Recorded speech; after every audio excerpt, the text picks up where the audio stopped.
اور معصومیت بھرے چہرے یہی سوال اٹھا رہے تھے۔ اگلے 1 گھنٹے میں مزید 6 بچوں کو مار دیا گیا۔ ایک نوجوان نے احتجاج کیا تو اسے بھی لاش میں تبدیل کر دیا گیا۔ یہی وقت تھا جب باہر موجود کمانڈوز نے ڈائریکٹ ایکشن کا فیصلہ کیا اور ہمارے ملک کے ان جوانوں کے ایکشن نے ایک دنیا کو متاثر کر رکھا ہے۔ اس دن بھی دہشت گردوں کے جال میں پھنسے 35 بچوں اور 10 لوگوں کو بچایا گیا۔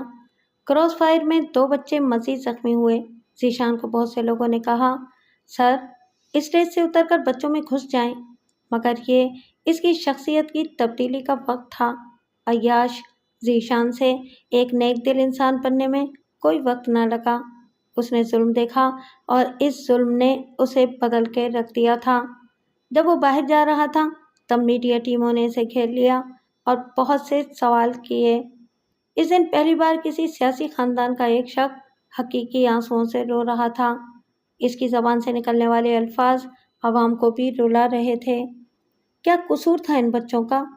یہ تو مستقبل میں اپنے لیے روشنی ڈھونڈنے یہاں آئے تھے اور اتنی بے دردی سے مار دیے گئے۔ یہ میرے بچے تھے جو آج میرے سامنے قتل ہوئے ہیں۔ میں اسٹریٹ چلڈرن سے وعدہ کرتا ہوں آئندہ کوئی بچہ اس شہر کی گلیوں میں روزگار کی تلاش میں نہیں بھٹکے گا۔ اس NGO کو ختم کر دیا گیا اور سیکورٹی کم دینے کی بنا پر ان پر سخت تنقید کی گئی۔ 1 ماہ بعد ذیشان نے اس کے مالک عامر علی کو اپنے پاس بلایا۔ وہ 30 کے لگ بھگ ایک پرجوش شخص تھا جو اس دن مایوس دکھائی دیتا تھا۔ NGO کے فنڈز وغیرہ کیسے اکٹھے کرتے ہیں؟ رسمی کلمات کے بعد ذیشان نے اس سے پوچھا، سر اسٹریٹ چلڈرن کے لیے بنائی گئی اس NGO کو کچھ خاص فنڈ نہیں ملے۔ میرے پاس جمع پونجی تھی، اپنے کاروبار سے نکال کر ادھر لگا رکھا تھا۔ افسوس کی بات یہ ہے کہ ٹیکس سے پیسہ بچانے کے لیے ہمارے علاقے کی کئی شخصیات صبح و شام غریبوں میں کھانا تقسیم کر کے دولت پوری کر رہے ہیں، لیکن ان بچوں کے لیے کوئی کچھ کر نہیں رہا۔ ابو سے میں نے یہ بات منوا لی ہے کہ NGO اب ہمارے پیسے سے چلے گی۔ کل سے آپ دوبارہ اپنی ٹیم اکٹھی کریں، نام بدل دیں، گورنمنٹ وغیرہ کے سارے معاملات میں دیکھ لوں گا۔ اور ہاں، میں اب مستقل آمدنی کا ذریعہ بنانے کے لیے ہمارے کچھ کاروبار اس NGO کے نام کروں گا۔ اس کام سے ہمارے 2 مقصد پورے ہوں گے، ایک تو آمدن ہوگی، دوسرا ہم اہم کام یہ کریں گے کہ غریب بچوں کو ہم اس کاروبار میں جاب دیں گے۔ یہ صرف باتیں نہیں تھیں، حقیقت میں یہ پچھلے 30 دن کی گئی ذیشان کی محنت تھی۔ باپ کو ووٹ کا لالچ تھا جبکہ بیٹا خدمت خلق کے جذبے سے سرشار تھا۔ عامر کے چہرے پر خوشی کے تاثرات دکھائی دیے۔ حقیقت میں ایسا ہو جائے سر تو بہت خوشی ہوگی، یہ ثواب کا کام ہے۔ اس کے الفاظ کم پڑنے لگے تھے مگر جوش کم نہ تھا۔ اگلے چند ماہ میں ذیشان اور عامر کی محنت رنگ لے آئی۔ پہلی بار اسٹریٹ چلڈرن کے لیے محنت سے کام کیا گیا، کئی بچوں اور ان کے ماں باپ سے مل کر ان کو سمجھایا گیا، ان کی ذہنیت بدلی گئی، خوشحال مستقبل کے سہانے سپنے دکھائے گئے۔ ذیشان کو پھر بھی سکون نہیں ملا اور اس سکون کی تلاش میں وہ اپنے غرور کو چھوڑ کر ان چھوٹے لوگوں کے درمیان بس گیا۔ روزانہ 2 سے 3 گھنٹے وہ ان لوگوں کے درمیان گزارتا تھا۔ شادی ہو گئی، بیٹا اور بیٹی کی پیدائش کے بعد مصروفیت بڑھ گئی۔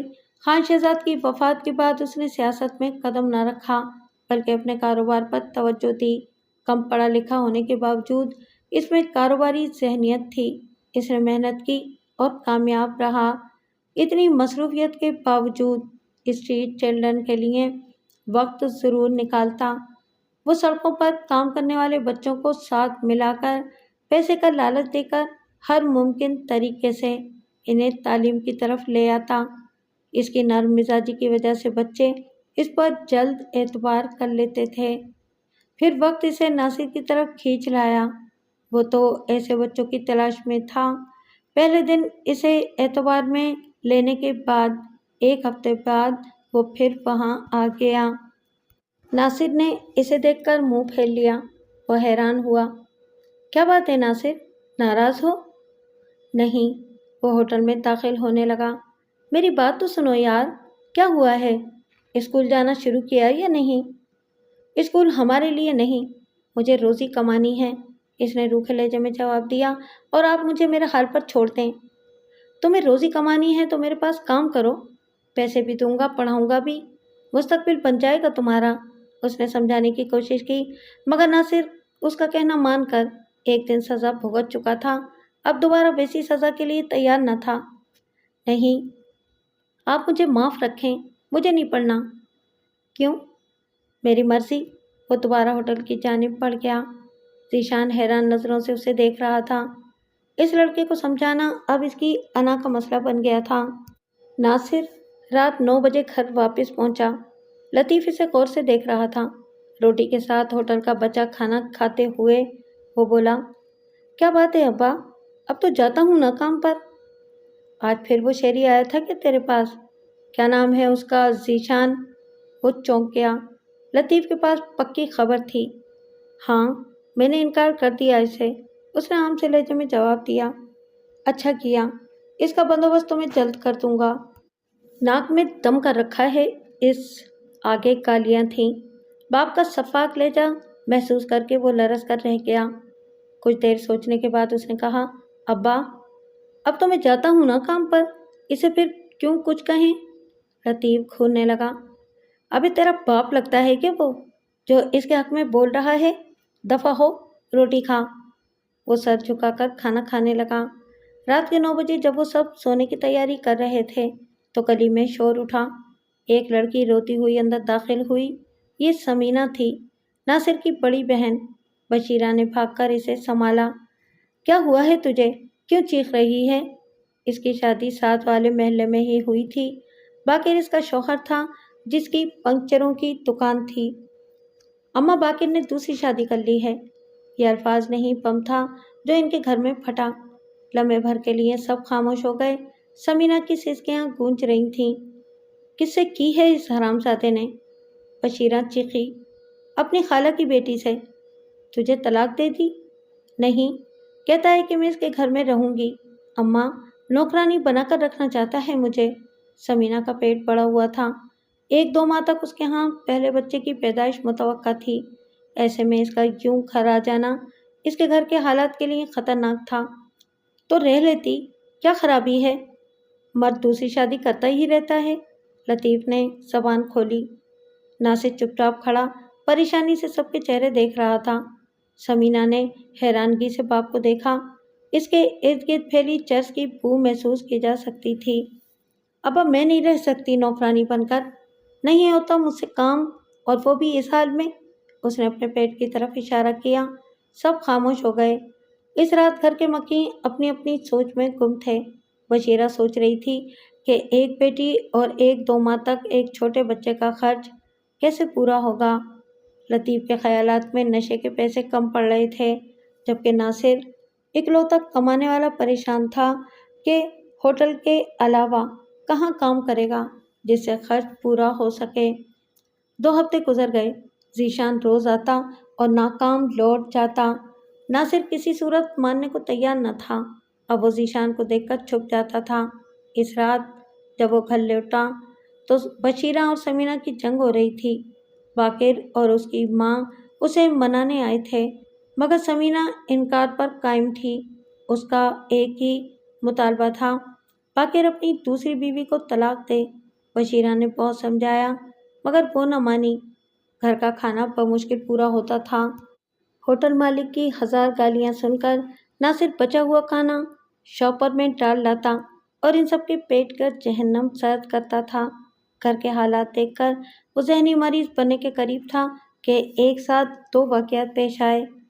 اس رات شدید سردی تھی۔ ٹھنڈی ہوا اور بارش نے سب کو گھروں تک محدود رکھا تھا۔ ذیشان گاڑی سے اتر کر تیز تیز قدم اٹھاتا ہوٹل میں آیا اور تندور پر کھڑے کرخت شکل کے ایک شخص سے ناصر کے بارے میں پوچھا۔ وہ تو چلا گیا، وہ مایوس ہو کر لوٹ گیا۔ ابھی وہ ڈرائیونگ سیٹ پر آ کر بیٹھا ہی تھا کہ کسی نے ایک باریک رسی میں اس کی گردن میں جکڑ دی۔ اس نے رسی میں ہاتھ ڈال کر جان چھڑوانی چاہی مگر ناکام رہا کیونکہ پکڑنے والے کی گرفت جنونی تھی۔ ہاتھ پیر ہلاتے ہوئے اسے اپنی غلطی کا احساس ہوا۔ وہ گاڑی لاک کرنا بھول گیا تھا۔ اس کا جسم ڈھیلا پڑ گیا۔ بے ہوشی سے موت کا سفر کا تیزی سے کٹا۔ کچھ دیر بعد اس کی لاش سیٹ پر پڑی تھی۔ ذیشان قتل کیس اتنی جلدی حل ہوگا یہ کسی کو اندازہ نہ تھا۔ قاتل نے بہت بڑی غلطی کی تھی۔ انسپکٹر اسد نے پہلے دن ہی یہ کیس حل کر لیا۔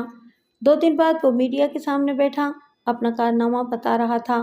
ذیشان چونکہ سیاسی خاندان سے تھا اور ماں ایک مشہور اداکارہ تھی، اس لیے اس کیس نے میڈیا کو متوجہ کیا تھا۔ اس وقت کئی ٹی وی چینل اور اخباری رپورٹر اسد کے سامنے موجود تھے جو بڑے فخری انداز میں بتا رہا تھا۔ ذیشان اسٹریٹ چلڈرن کے لیے جو کام کر رہے تھے وہی ان کے گلے میں پڑ گیا۔ ناصر نام کے ایک لڑکے کو یہ بار بار نوکری چھوڑ کر پڑھنے کا کہہ رہے تھے جو اس کے باپ نے پسند نہیں کیا۔ پہلے اس نے ناصر کو مارا پیٹا اور کل رات ان کی گاڑی میں گھس کر رسی کے ذریعے ان کی گردن جکڑ لی جس کی وجہ سے ان کی موت واقع ہو گئی۔ ذیشان صاحب کی NGO اور وہ خود اسٹریٹ چلڈرن کے لیے نیک کام میں مصروف تھے۔ ہمیں افسوس ہے کہ ایک عظیم شخص اب ہم میں نہیں رہا۔ مگر سر، آپ اتنی جلدی قاتل تک کیسے پہنچ گئے؟ اخباری نمائندے نے سوال کیا۔ جی میں اسی سوال کی توقع کر رہا تھا۔ ذیشان کو قتل کرتے وقت لطیف کی جیب سے اس کا شناختی کارڈ گر گیا تھا۔ یہ دیکھیں۔ اس نے لطیف کا کارڈ سب کو دکھایا۔ اس کی مدد سے ہم قاتل تک جلدی پہنچ گئے۔ لطیف نشے میں تھا اور اسی حالت میں گرفتار ہوا ہے۔ سوالات کا یہ سلسلہ چلتا رہا اور ٹی وی چینل پر کئی جذباتی مناظر دکھائی دے رہے تھے۔ لطیف کی گرفتاری اس گھر کی خوش قسمتی تھی یا بدقسمتی یہ کوئی نہ جانتا تھا۔ حقیقت میں ایک اضافی بوجھ تھا جو کم ہو گیا۔ ناصر اور سمینہ نے سکھ کا سانس لیا جبکہ بشیرہ اس کی یاد میں آنسو بہاتی رہی۔ اس رات سمینہ نے ناصر کو اپنے پاس بلایا۔ تیرے پاس کچھ پیسے ہیں؟ کیا کرنا ہے باجی؟ کچھ دوائی لینی ہے۔ میرے پاس تو جو تھے اماں نے پکڑ لیے۔ بجلی کا بل دینا ہے نا کل۔ اس نے مایوسی سے سر ہلایا۔ اماں سے مانگ کر دے دے، مجھے درد ہو رہا ہے۔ اس نے مجبوری سے بھائی کی طرف دیکھا۔ کوشش کرتا ہوں۔ وہ ماں کے پاس گیا۔ بشیرہ غم سے نڈھال پڑی تھی لیکن پیسوں کی بات سن کر چونک پڑی۔ کیا ضرورت پڑ گئی تجھے؟ اماں، سمینہ کو درد ہے، دوائی لینی ہے۔ تو اسے کہہ کہ گھر دفع ہو جائے اپنے۔ مشکل سے شادی کر کے جان چھڑائی تھی، واپس یہاں آ گئی جہاں کھانے کو پیسے پورے نہیں پڑ رہے۔ اب اس کا بچہ ہوگا تو کہاں سے لائیں گے سب کا خرچ؟ سمینہ دوسرے کمرے میں سب سن رہی تھی، چیختی ہوئی باہر آئی۔ پھر ماں بیٹی کی وہ لڑائی شروع ہو گئی جس نے ناصر کے سر میں درد کر رکھا تھا۔ وہ باہر چلا گیا اور محلے کے دوست سے پیسے مانگ کر دوائی لے آیا۔ سمینہ نے تشکر بھری نظروں سے بھائی کو دیکھا۔ ہوٹل کا یہ چھوٹا ہمیشہ سب سے بڑا رہتا تھا۔ باجی، اماں سے لڑائی مت کیا کرو، اس نے منت بھرے لہجے میں بہن کو کہا جس نے سر ہلاتے ہوئے اس کے بالوں میں ہاتھ پھیرا اور بال بکھیر دیے۔ وہ مسکرا دیا۔ لیکن اس رات کے بعد لڑائی کی نوبت ہی نہیں آئی۔ رات 2 بجے بشیرہ کی چیخیں سن کر ناصر جاگا۔